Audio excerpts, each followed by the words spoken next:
దైవజనుల యొక్క జీవితంలో జరిగినటువంటి కొన్ని ముఖ్యమైన సంఘటనలు, దైవజనుల యొక్క ఆధ్యాత్మిక జీవితం, దైవజనుల యొక్క కుటుంబ పరిస్థితులు,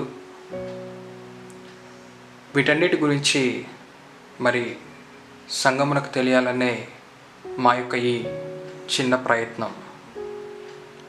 ఇంటికి పెద్ద కొడుకుగా తన యొక్క జ్యేష్ఠత్వ బాధ్యతలు నిర్వహిస్తూ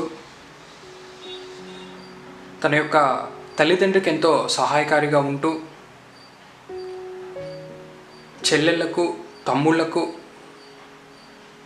ఎంతో సహాయం చేస్తూ సపోర్ట్ చేస్తూ తన యొక్క విద్యా విధానాన్ని కూడా రాజమండ్రిలో కంప్లీట్ చేసుకొని బిఏ డిగ్రీ చేత పట్టుకొని ఎన్నో ఆశలతో ఎన్నో ఆశయాలతో ఉద్యోగంలో జాయిన్ అయ్యి ఉద్యోగం చేస్తూ దేవుని యొక్క పిలుపు అందుకొని స్వార్థ పరిచర్య చేయటం జరిగింది. ఈ యొక్క 50 సంవత్సరాల ఆ యొక్క స్వార్థ పరిచర్యలో దైవజనులు ఎదుర్కొన్నటువంటి సవాళ్ళు, సమస్యలు, దైవజనుడికి కుటుంబం ఏ విధంగా సపోర్ట్ ఉండేది, దైవజనుడు స్వార్థకు ఎక్కడికైనా వెళ్ళినప్పుడు కుటుంబాన్ని దైవజనురాలు ఏ విధంగా చూసుకునేవారో వారి యొక్క మాటల్లోనే మనం తెలుసుకుందాం. సంఘ సభ్యులకు, పెద్దలకు, యవనస్తులకు అందరికీ కూడా ప్రభువైన యేసుక్రీస్తు వారి నామం బట్టి వందనాలు తెలియపరుస్తున్నాను. నేను వచ్చినటువంటి ఈ సంఘానికి చక్కని సహకారం అందించారు. పెద్దలు కానీ, స్త్రీలు కానీ, పురుషులు కానీ, అందరు వృద్ధులు కానీ, యవనస్తులు కానీ, కార్యక్రమాలు నిర్వర్తించడంలో కానీ, సభలు నిర్వర్తించడంలో కానీ, ఆరాధన ప్రణాళికలో కానీ ఎంతో సహకరించారు, ఎంతో అండగా ఉన్నారు, నిలబడ్డారు. మీరు అందరూ కూడా మీ అందరికీ కూడా వందనాలు. మరి ముందుగా ప్రభువునందు విధించిన వారికి ప్రత్యేక వందనాలు తెలియపరుస్తున్నాను. చాలా సంతోషం ఈవేళ మీ మధ్య ఉండి మీతో మాట్లాడటం అనేది నాకు చాలా ఆనందదాయకంగా ఉంది. నేను పశ్చిమ గోదావరి జిల్లాలో పుట్టి పెరిగి తూర్పుగోదావరి జిల్లా రాజమండ్రిలో చదువుకుని సువార్త పరిచర్య వచ్చేవారు. అప్పటి నుండి కూడా అందరికీ అన్ని విషయాలు కూడా వారు సహకరించేవారు. నేను ఎప్పుడైనా ఆలస్యంగా వస్తే సంఘ పెద్దలు కూడా సహకరించి నిలిచేవారు, కూడా సంఘాన్ని నడిపిస్తూ ఉండేవారు. ఈ విధంగా ఎంతో సహాయపడ్డారు. అన్ని విధాలా కూడా మరి కష్టాల్లో కానీ, బాధల్లో కానీ, శ్రమలలో కానీ, ఇరుకుల్లో కానీ, ఏదైనా కూడా ప్రార్థన విషయాలలో, అన్ని విషయాలలో కూడా నాకు ఎంతగానో సహకరించి నడిపించి ధైర్యపరిచినందుకు అందరికీ కూడా వందనాలు తెలియజేస్తున్నాను. తర్వాత స్వార్థ పరిచర్యలు, ఇక్కడ సంఘ సంబంధమైన పరిచర్యలు కూడా ఉంటూ మరి ఇతర ప్రాంతాలకు వెళ్ళి సేవ చేయటం, మరి చాలా జిల్లాలు ఇంచుమించుగా గుంటూరు జిల్లా, కృష్ణా జిల్లా, తర్వాత ప్రకాశం జిల్లా, అటు కడప జిల్లా, తర్వాత ఈ నెల్లూరు జిల్లా, అలాగే తమిళనాడు మెడ్రాసులను, ఆ తరువాతన ఈ తూర్పుగోదావరి జిల్లా, పశ్చిమ గోదావరి జిల్లా, విశాఖపట్నం, ఆ ప్రాంతాలకి సువార్త పరిచర్యకు సభలకు వెళుతున్నప్పుడు అక్కడ ప్రజలు కూడా ఎంతో సహకరించారు. మీరు కూడా సంఘం కూడా ఎంతగానో సహకరించి నన్ను పంపించారు.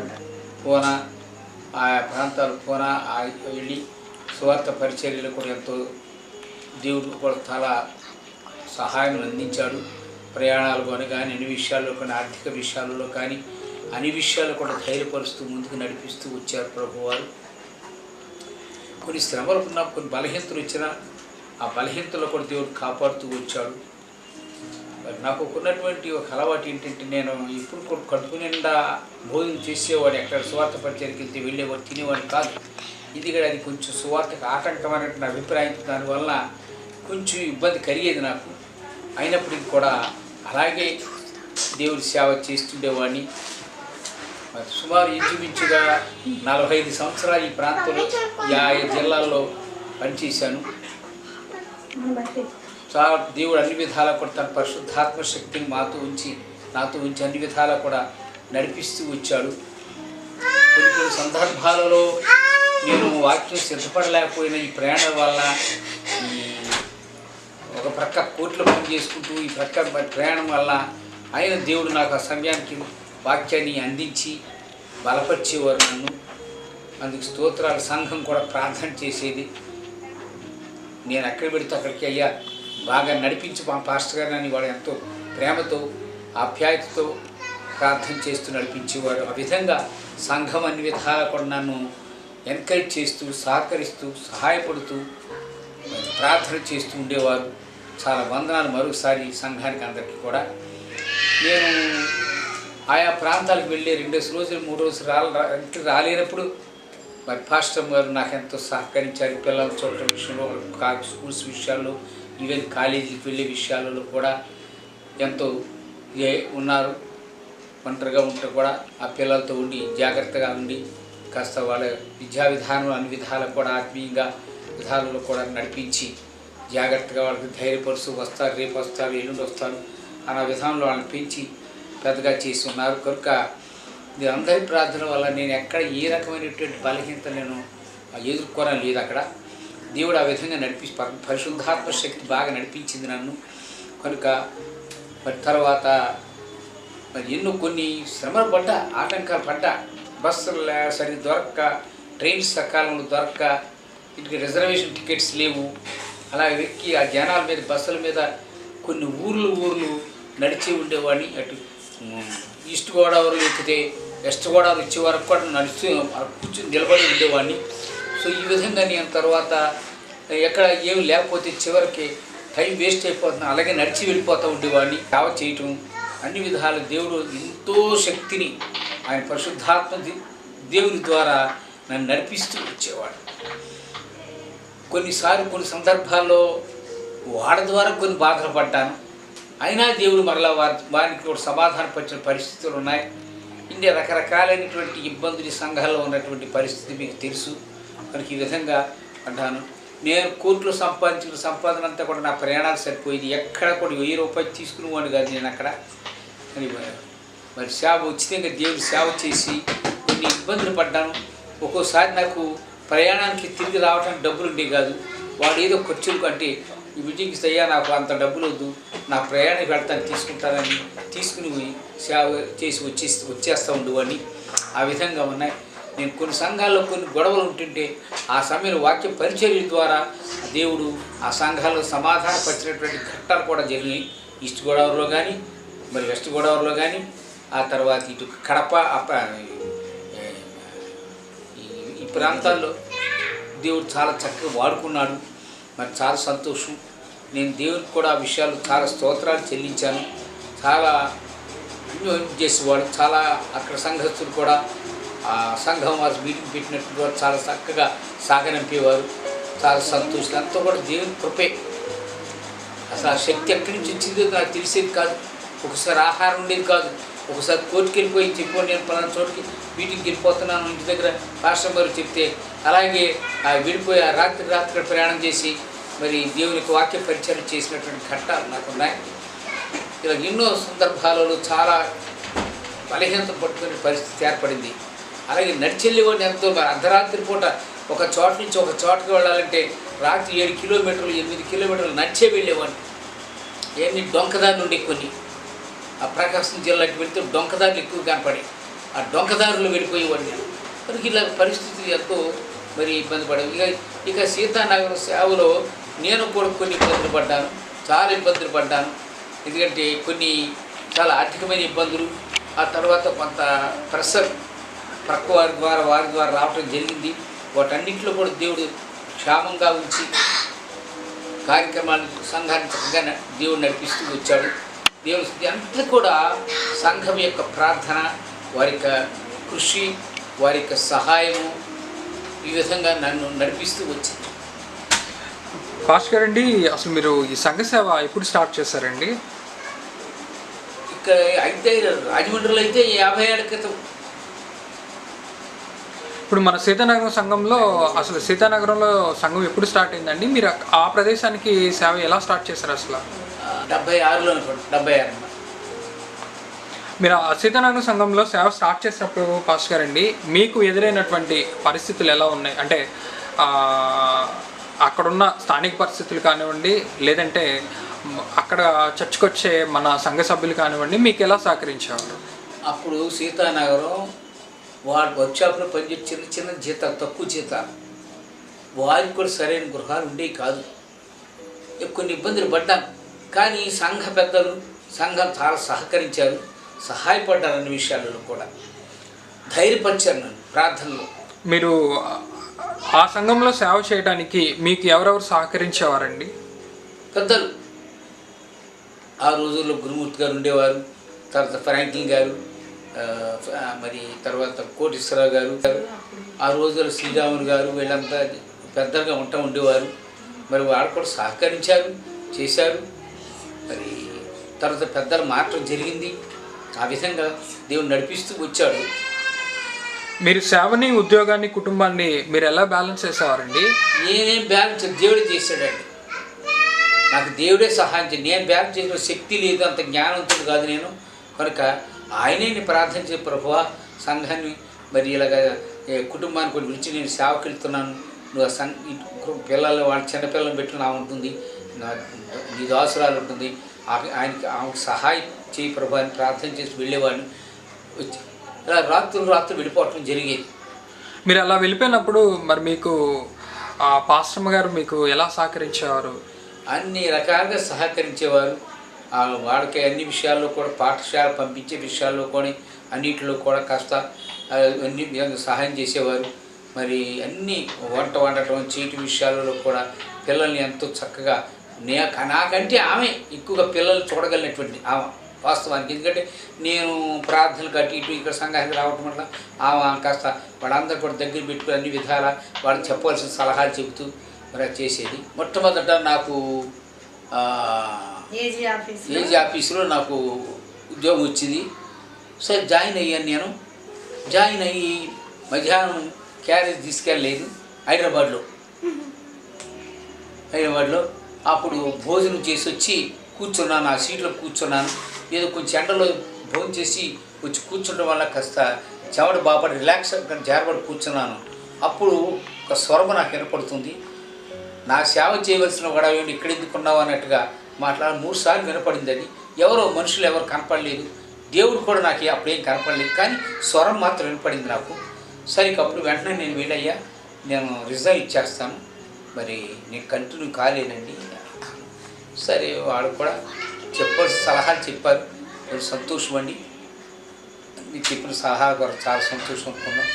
వాళ్ళు చెప్పారు, చేశాను, అంతా కూడా జరిగింది. ఆ విధంగా వచ్చి నేను ఇక్కడ సీతానగర్ రావడం జరిగింది. నేను గుండిమేడ, మొట్టమొదటి గుండిమేడ వెళ్ళాను. ఆ గుండిమేడలో చాలా సైకిల్ తొక్కుంటూ రాత్రులప్పుడు ఒక్కడే పడి ఏడ్చుకుంటూ వెళ్ళేవాడిని. చాలా కష్టాలు, వర్షాన్ని తడుస్తూ, ఆ రోడ్లు సరి ఉండేవి కాదు, ఏమి ఉండేవి కాదు. ఒకసారి పంచర్లు పడిపోయి అలాగే నడిపించుకుని వచ్చి చేసి సేవ చేశాను. ఆ తర్వాత సంఘంలో బిడ్డలు కాస్త పెద్దవాడైనటువంటి వాళ్ళందరూ కూడా సహకరించారు. మరి ఆ గుండెమేడ వెళ్ళటానికి, చేయటానికి అన్ని విధాలు కూడా ఎంతో అన్ని విషయాలలో కూడా ఆదుకున్నారు, సహాయపడ్డారు. ఆ తరువాత నేను ప్రభువు ప్రార్థన చేస్తున్నాను, ప్రభువా మరి ఏమైనా ఇంకొక సంఘం చేయాలి ప్రభు అనుకున్న తర్వాత మరి ఇక్కడ సీతానగర్ సంఘానికి దేవుడు నడిపింపు జరిగింది. ఇక్కడికి వచ్చాను. నేను వచ్చినప్పుడు ఇక్కడ ఇంకా కొంతమంది ఉన్నారు, 6 పాస్టర్లు ఉన్నారు. వచ్చినప్పుడు 6 మనుషులు విశ్వాసులు. కనుక ఆ 6లో ఉన్న తర్వాత వాడు వాక్యం అంతా విన్న తర్వాత ఆఖరణ నాకు ఇచ్చారు. వాళ్ళంతా పెద్దవాళ్ళు ఉన్నారు. కనుక ఆఖరణ ఇచ్చినప్పుడు ఇలా చెప్పిన తర్వాత వాడు ఏమన్నారంటే, అయ్యా రేపటి నుంచి మీరు మరి ఇక్కడ ఆరాధన చేయించండి అని అడిగారు. వాళ్ళ యొక్క సమ్మతి మీద నేను ఇక్కడికి వచ్చి సువార్త సేవ చేయడం ప్రారంభించాను. అప్పటి నుంచి కూడా అన్ని విధాలు కూడా సహకరించారు, సహాయం చేసినటువంటి రోజులు ఉన్నాయి. మరి అప్పుడు పేదవాళ్ళు, చాలా పేదవాళ్ళు, ఏమీ లేదు. ఏంటంటే చిన్న చిన్న గుడిసెలు ఉండేవి, ఏమి ఉండేది కాదు. జరుగుబాటు కూడా చాలా కష్టతరంగా ఉండేది. కానీ దేవుడు గొప్ప విషయం ఏంటంటే అటువంటి వాళ్ళని ఇక్కడ దేవుడు తన ఆత్మచేత నడిపించి బలపరిచి ఆర్థిక విధానంలో కానీ ఆధ్యాత్మిక విధానంలో కానీ అన్ని విషయాల్లో కూడా సంఘానికి మరి బలమును చేకూర్చి వారికి ముందుకు నడిపిస్తూ ప్రోత్సహిస్తూ ముందుకు నడిపించారు. వాళ్ళు నన్ను కూడా ప్రోత్సహిస్తూ నడిపిస్తూ వచ్చారు. కనుక దేవుడు అందరూ కూడా చాలా సక్రమంగా జరిగింది. మరొకసారి సంఘానికి నేను నమస్కారాలు తెలియజేస్తున్నాను వచ్చిన సహకారాన్ని కొరకు. మీరు సుమారుగా 50 సంవత్సరాలు పరిచర్య చేశారు కదా. ఈ 50 సంవత్సరాల పరిచర్య జీవితంలో మీరు పరిచర్యకి ఇతర ప్రాంతాలకు వెళ్ళినప్పుడు మీరు ఎలా ఇబ్బంది పడ్డారు, ఎట్లాంటి పరిస్థితుల్ని మీరు చూశారు, ఆనాటి సేవ ఎలా ఉండేది, ఈనాటి సేవ ప్రస్తుత తరాలు ఎలా జరుగుతుంది? ఆనాటి సేవ ఆల్మోస్ట్ కష్టంతో కూడిన సేవ. సంఘాల్లోకి వెళ్ళినప్పుడు కూడా ఆదరించేవాడు లేదు. వాస్తవం చెప్తున్నాను. ఆర్థిక పరిస్థితి వల్ల కానీ ఏ రకంగా కానీ ఇలా ఉంటూ ఉండేది. చాలా ఇబ్బందులు పడ్డాను. ఇప్పుడు కనుక మరి ఈ రకంగా కొంత జరుగుతూ ఉండేది. ఎంతో అవస్థపడినటువంటి మరి ఎండుగడ్డల మీద పడుకున్నటువంటి రోజులు ఉండేవి.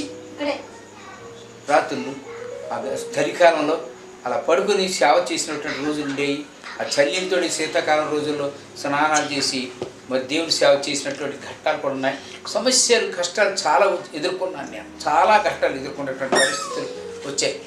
మరి దేవుడు అన్నింటిలో కూడా ఓర్చుకోగలిగిన శక్తి ఇచ్చాడు. అలాగే ఓర్చుకున్నాను, చేశాను, చెందాను. చాలా ఇబ్బంది పడు. కాకపోతే ఎక్కడ వెళ్ళినా కానీ ఎవరు కూడా విసుక్కున్నవాడు కానీ మరి ఏ రకంగా కూడా మరి అయిష్టం తెలిపినటువంటి వారు ఎవరో నాకు కనపడలేదు. అన్ని చోట్ల కూడా సహకరించారు, చెందారు. వస్తూ ప్రార్థనకు వస్తూ ఉండేది. మీ పరిచర్య అనుభవాలను బట్టి నూతన సేవకులకు మీరు ఇచ్చే సలహాలు, సూచనలు ఏంటి? నూతన సేవకులకి దేవుని దగ్గర ఓచుకుని సేవ చేయాలి. మనం దేనికి రూపాయి వరకు మనం డిమాండ్ చేయకూడదు. దేవుడు మన సేవ చేస్తే దేవుడు మన కడుపు నింపుతాడు, మనకు సహాయం చేస్తాడు. కనుక మీరు అనుదినం ఎక్కువగా ప్రార్థన ఎక్కువ చేయాలి. సేవకులు ప్రార్థన చేయాలి. ఆ ప్రార్థన చేసినప్పుడు దేవుడు మీకు కావాల్సిన కూడా తీరుస్తూ ఉంటాడు, ఆయన అనుభవిస్తూ ఉంటాడు. కనుక నమ్మకమైన సేవ చేయాలి. మన సంఘాలను ఉద్దేశించి మీరు ఏం చెప్తారండి? మన సంఘం చాలా చక్కని సంఘం, సహకరించే సంఘం, చాలా సభ్యత్వం కలిగినటువంటి వాడు, సభ్యత కలిగినటువంటి వారు, ఆ తరువాత ప్రేమ మమకారాలు కలిగినటువంటి వారు, సహకరించేవారు. ఎవరైనా వచ్చారంటే ఎక్కువగా ఏ విషయమైనా సరే ఫ్రాంక్లిన్ గారు ఆ రోజుల్లో ఉండేవాడు. ఎవరైనా కొత్త వారు వచ్చారంటే ఆ కాస్త భోజనం ఏర్పరచడం చేయటం, సత్కరించి చేసేవారు. ఆ రకంగా ఎంతో సహకరించేవారు. వాళ్ళ బట్టి నేను చాలా సంతోషించాను. నేను ఎప్పుడైనా వేరే చోట మీటింగ్కి వెళ్ళి సకాలంలో రాలేకపోయినట్లయితే ఆదివారం ఎక్కడ మిస్ అయ్యేవాడిని కాదు, వచ్చేవాడిని. అలాగే ఇప్పుడు లేట్ అయితే ఫ్రాంక్లిన్ గారి ముందుకు స్టార్ట్ చేసి అంత ఆయనే వాక్య పరిచయం చేస్తూ ఉండేవారు. నేను వచ్చేవారు కూడా. ఆ తరువాత నాకు అప్పచెప్పేవారు. ఆ సమయం తర్వాత నేను వాక్యం చెప్తూ ఉండేవాడిని. ఆ రకంగా ఎంతో సహకరించేవారు. పెద్దలందరూ కూడా ఐక్యతతో, సంఘం కూడా ఐక్యతతో మరి చేసేవారు. ఆ సంఘంలో ఒక గొప్ప నీతి నేను ఆ రోజులో చూసింది ఏంటంటే, ఆ రోజులో ఈ రోజులు కూడా ఎవరు ఏ రకమైనటువంటి సేవకులు వచ్చి అదిగా ఇదిగా దానా సరే ఎవరు దానికి బానిస అయ్యేవారు కాదు, దాన్ని లొంగేవారు కాదు. దేవుడే చూసుకుంటాడు అనుకునేవారు. దేవుని ప్రకారం వాక్య ప్రకారంగానే మరి వారు ఫాలో అయ్యేవారు. కనుక అది నేను చాలా సంతోషించా. సాధారణంగా మరి పాస్టర్ గారి దగ్గర లేనప్పుడు ఎన్నో రకాలుగా పాడు చేసి మన దగ్గరికి వచ్చారటువంటి వాడు అయినప్పటికీ కూడా ఆ విధంగా కూడా వాడు చలించుకోకుండా ఎంతో ఐక్యత కలిగి దేవుని ప్రేమ కలిగిన వారు కనుక సత్యాన్ని బాగా అన్వేషించి నేర్చుకుని గ్రహించి ఉన్నారు. కనుక ఆ సత్యాన్ని విడిచిపెట్టకుండా ఎంతో జాగ్రత్తగా ఉంటూ మరి సహకరించేవారు. కనుక నేను ఎప్పుడు కృతజ్ఞుని. వాడు ఎంతో సహాయపడ్డారు. పాస్టర్ గారండి, మీ కుటుంబంలో సేవకి ఎవరిని తీసుకొచ్చారు? నా రెండో కుమారుడు విజయ్ చంద్ర తీసుకొచ్చాను. ఆయనే సమర్పించుకున్నాడు. దేవుడే నడిపించాడు ఆయన్ని. ఆయన నేను సేవ చేస్తానన్నప్పుడు మరి నడిపించాడు ఆయన. కనుక ఆయన్ని పాస్టర్ చేత అభిషేకించి సేవకునిగా మరి సంఘంలో చేర్చడం, సంఘంలో చెప్పడం, అందరూ యొక్క ప్రమేయంతో సంఘంలో అబ్బాయి సేవ చేయడం ప్రారంభించాడు. దేవుడు ఆయన నడిపించుకుంటూ ఉన్నాడు. కనుక ప్రతి వారం కూడా ప్రతి కార్యక్రమం శుక్రవారం, శనివారాలు ఏదైనా కుటుంబ ఆరాధనలో కూడా ఎక్కడ మిస్ అవ్వకుండా చాలా జాగ్రత్తగా సేవ చేస్తూ విధేయత కలిగినటువంటి వాడిగా చక్కని పరిచర్య కుమారు చేయగలుగుతూ ఉన్నారు. అందుకు నేను అటువంటి కుమారులను నాకు ఇచ్చినందుకు నేను చాలా వందనాలు చెల్లిస్తున్నాను దేవునికి. దేవాలయం కట్టేటప్పుడు కూడా సంఘ సభ్యులు, స్త్రీలు, పురుషులు ఎంత రాత్రి కాడ ఈ సిమెంట్ వచ్చినా, ఇటుక రాయిలు వచ్చినా, ఏది వచ్చినా ఈ గిన్నెల్లో బొచ్చుల్లో వేసుకుని కిందకి దించేవారు. చాలా కష్టం. నేను తెల్లవారు వచ్చినప్పటికి దించేసేవారు. ఆ సంగతి వచ్చిందన్న సంగతి కూడా నాకు తెలియదు. ఎందుకంటే అప్పటికి సెల్ ఫోన్లు లేవు, మామూలు ఫోన్లే కానీ. కనుక ఆ టైంలో వాళ్ళంతా కూడా క్రింద దిగి నిద్ర మానుకొని తెల్లవారిటికి అవన్నీ కూడా దించి దేవాలయం కట్టుకుంటే వీలుగా ఉంది. అలాగే డబ్బులు కూడా లేవు, వాటితో అయిపోతున్న డబ్బులు లేవు అని సంఘంలో చెప్పినప్పుడు దేవుని స్తోత్రం ఆ రోజున మరలా చాలామంది ముందుకు వచ్చేవారు. అలాగే ఎక్కడ మేము అప్పు చేసి సంఘాన్ని కట్టలేదు. తర్వాత వేరే చోటుకి వెళ్ళి ₹1 మేము తీసుకోలేదు, అడగలేదు. దేవుడే మాకు సహాయం చేశాడు. అలాగే సంఘం కట్టినప్పుడు మరి దేవదానం గారు,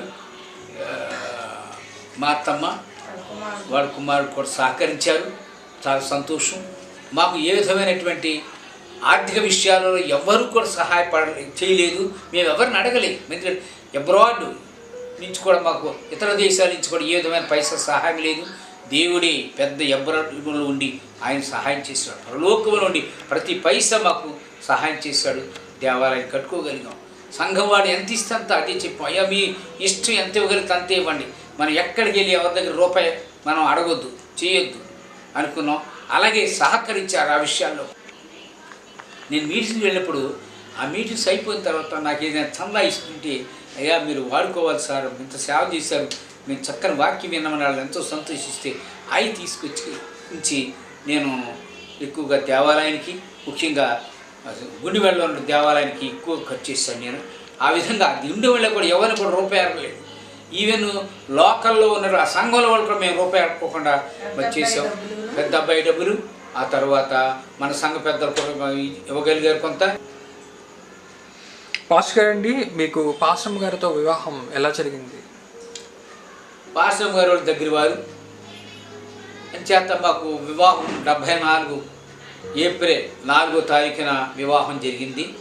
అప్పుడు అంతా ఉపవాసాల కాలాలు, అనగా లెంట్ డేస్. ఎలా చేస్తాడండి ఉపవాస కాలాల్లో? చాలా కష్టం కదండి. అయ్యా చేసేయండి, పెళ్లి చేసేయండి, దేవుడు చేస్తాడండి, చేసేసారు. నాకు మా పెళ్లి చేయడానికి చాలామంది 11-12 మంది పాస్టర్లు వచ్చారు అక్కడికి. ఆ 12 పాస్టర్లు కూడా చక్కని ప్రసంగం చేశారు రాజమండ్రిలో. అక్కడ ఇజ్రాయేల్ గారని ఆయన నాకు పెళ్లి చేశారు. ఆయన కానీ చాలా దైవజనుడు, చదువు తక్కువే కానీ దైవజనుడు.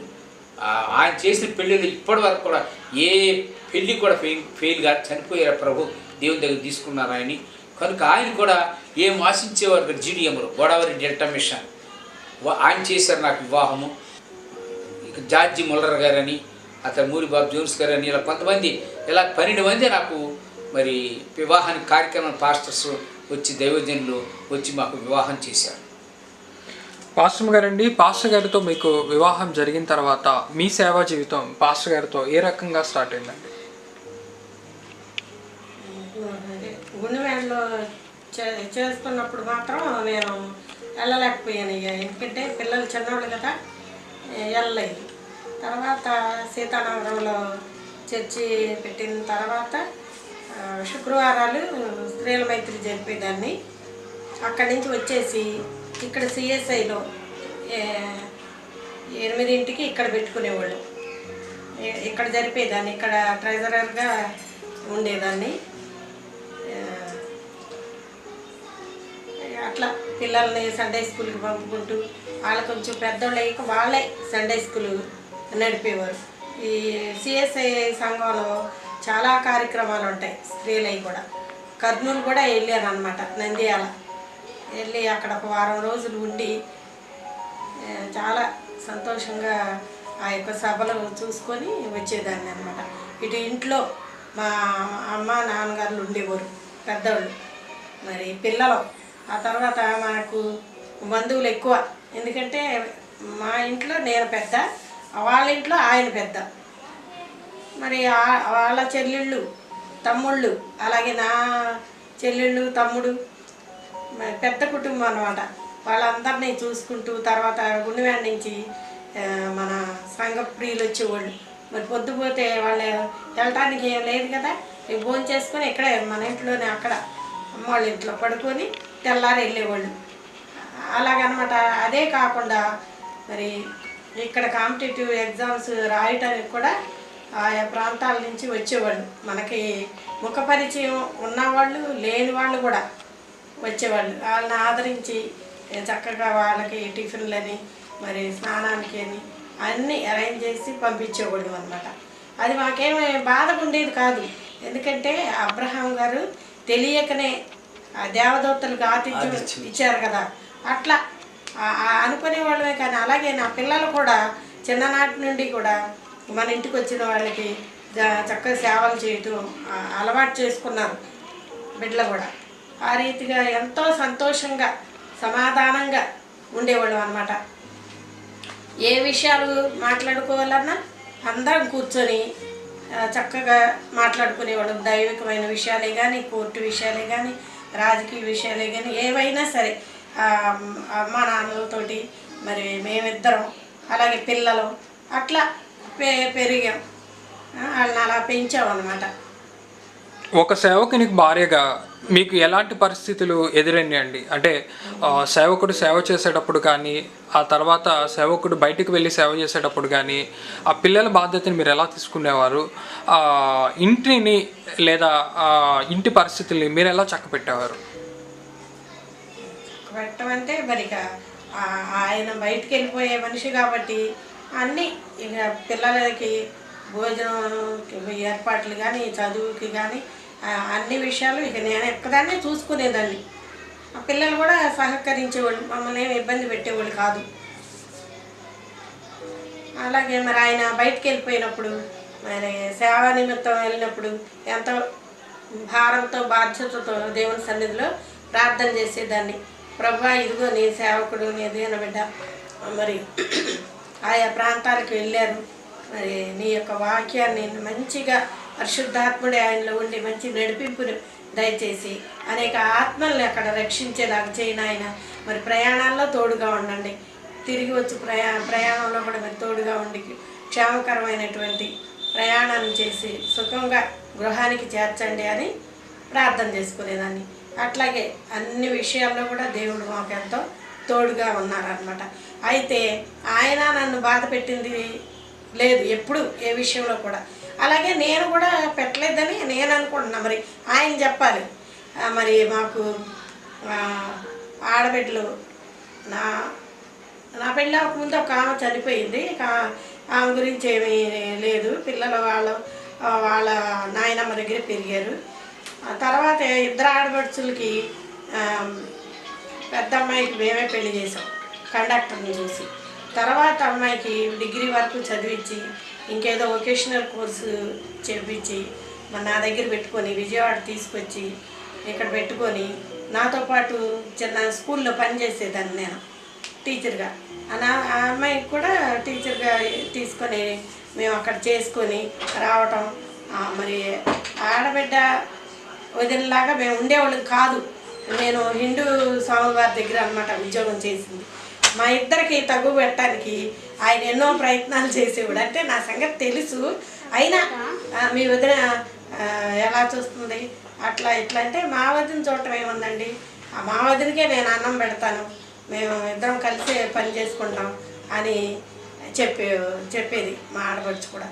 అట్లా ఎంతో ఐక్యతగా ఉన్నాం. ఆ అమ్మాయికి 3 పురుళ్ళు, 2 నేను పోసాను, 3 మాత్రం వాళ్ళ ఇంటి దగ్గరే చేసుకుంది. ఆ తర్వాత ఆ పిల్లల్ని కూడా ఇక్కడ ఫారెన్ హాస్టల్లో పెట్టి మరి వారం పాస్టర్ గారు అక్కడ ప్రేయర్కి వెళ్ళేవాడు.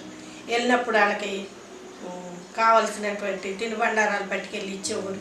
సోప్స్ అంటే, ఆయిల్ అంటే అలాంటివన్నీ కూడా సప్లై చేస్తూ ఉండేవారు అనమాట. సెలవులు వస్తే ఆ పిల్లలు మా దగ్గరే ఉండేవారు. ఇద్దరు మనుషులకి పెళ్ళిళ్ళు.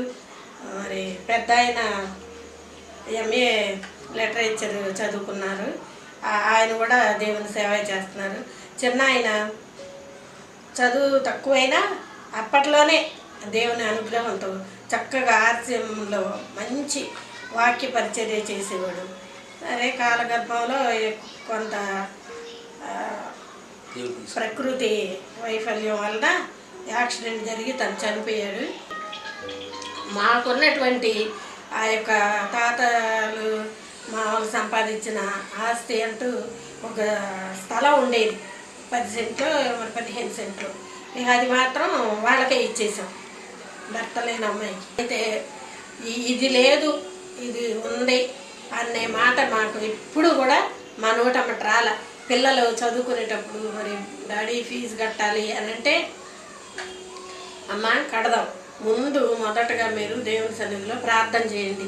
ఇదిగో మరి ప్రభు మరి మేము ఫీజు కట్టాలి, మా డాడీని అడుగుతాం, మా డాడీకి ఆ డబ్బులు అందేలాగా ఇవ్వండి అని ప్రార్థన చేసి నన్ను అడగండి అనేవారు. అట్లా ప్రతి చిన్న విషయం కూడా దేవుని సన్నిధిలోనే అడగటం వారికి నేర్పించామన్నమాట. అలాగే నాకు ఏదైనా అవసరం ఉంటే మోకరించి ప్రార్థన చేస్తే వెంటనే దేవుడు తీర్చేసేవాడు అనమాట.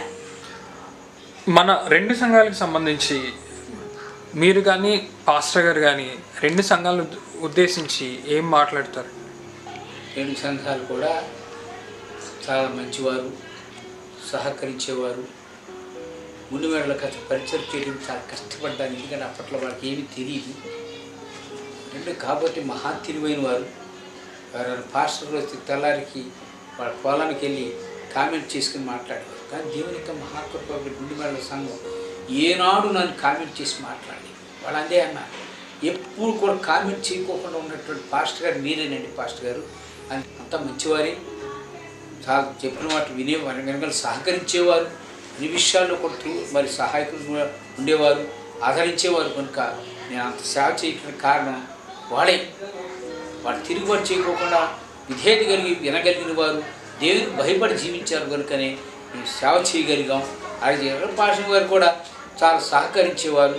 ఏదైనా కూడా చేసిన తర్వాత సాధారణంగా ఎక్కడైనా పాస్టర్లు ఏమంటారు, ఎందుకంటే అక్కడ రూపాయలు అన్నప్పుడు ఎందుకు వచ్చిన సంఘానికి, ఎందుకంటే ఏదైనా మంచి చూసుకుని అంటారు. కానీ మా పాస్టర్ గారు అటువంటి జీవం అనేది కాదు.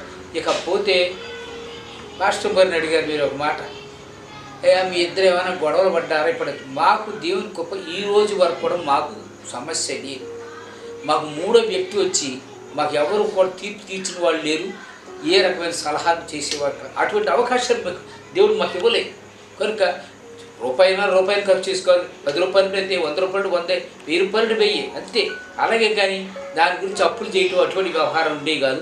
అప్పటి మాకు చాలా భయం, ఎందుకంటే మాకు గవర్నమెంట్ ఉద్యోగస్తులు కాదు. కనుక ఈ రకంగా వచ్చిన దాంతో సర్దుకుని పోయేవాడు. ఏమి రూపాయి ఎక్కడ విషయంలో కానీ ఏ విషయంలో కానీ ఏది కానీ.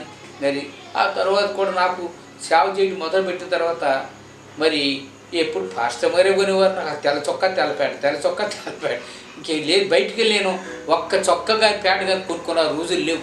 ఆ తర్వాత సంఘం కొనిచ్చింది, అన్ని రకాలు కూడా సాక్షించారు. కనుక నాకు వివాహమైన తర్వాత నా ఎంతటా నేను కొనుక్కునే పరిస్థితి లేదు. ఆమె వచ్చి పండగ వచ్చిందంటే వచ్చేసి తీసుకొచ్చేది, ఇది తెచ్చాను, సరే ఆల్ రైట్ అంతే. తెల్ల చొక్కా తెల్లపేట చేస్తే ఆయన ఇంకా తెల్ల చొక్కాని చూసేది ఏముందో అలా వచ్చాను వాళ్ళు చేసుకుని కట్టుకునేవాడిని చేసేవాళ్ళు. అన్ని రకాలు కూడా సహకరించింది, చేసింది.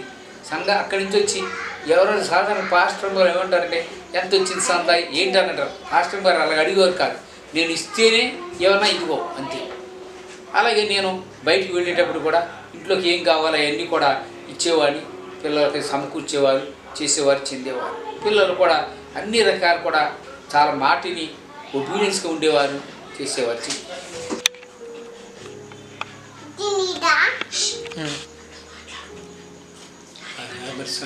చివరిగా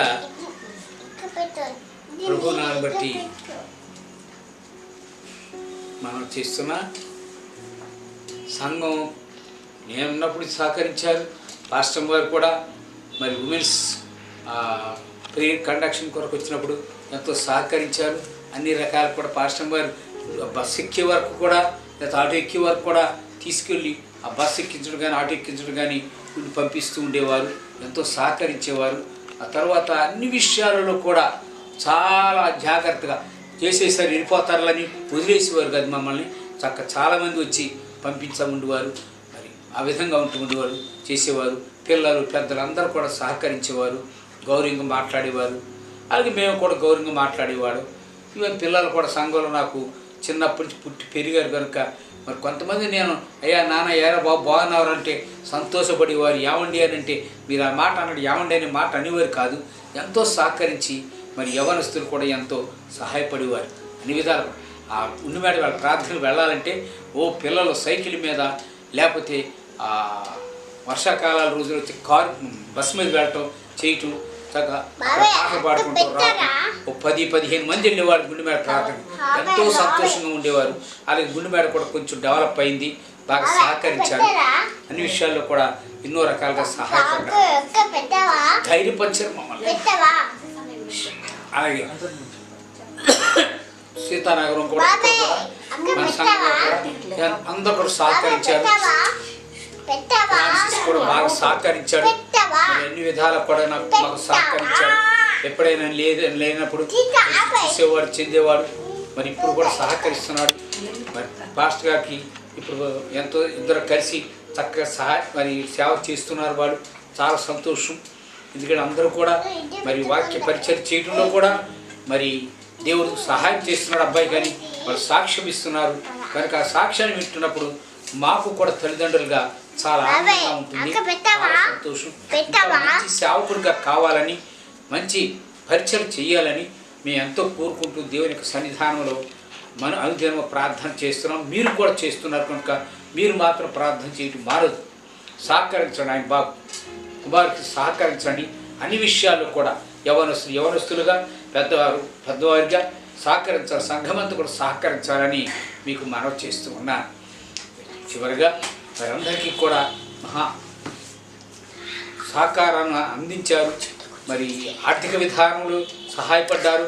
అన్ని విషయాలు బలహీనతలు ఉన్నప్పుడు వచ్చారు, పరామర్శించారు, చేశారు, చెందారు, కూర్చుని వారు చేసేవారు. ఆ విధంగా మరి ఎంతో కష్టపడి సహకరించారు. కనుక మరి సంఘ బిడ్డలకు, స్త్రీలకు, పురుషులకు, యవనస్తులకు, వృద్ధులకు అందరికి కూడా నిండు వందనాలు తెలియజేస్తున్నాను. దేవుడు మిమ్మలను అధికముగా ఆశీర్వదించును గాక. God bless you all.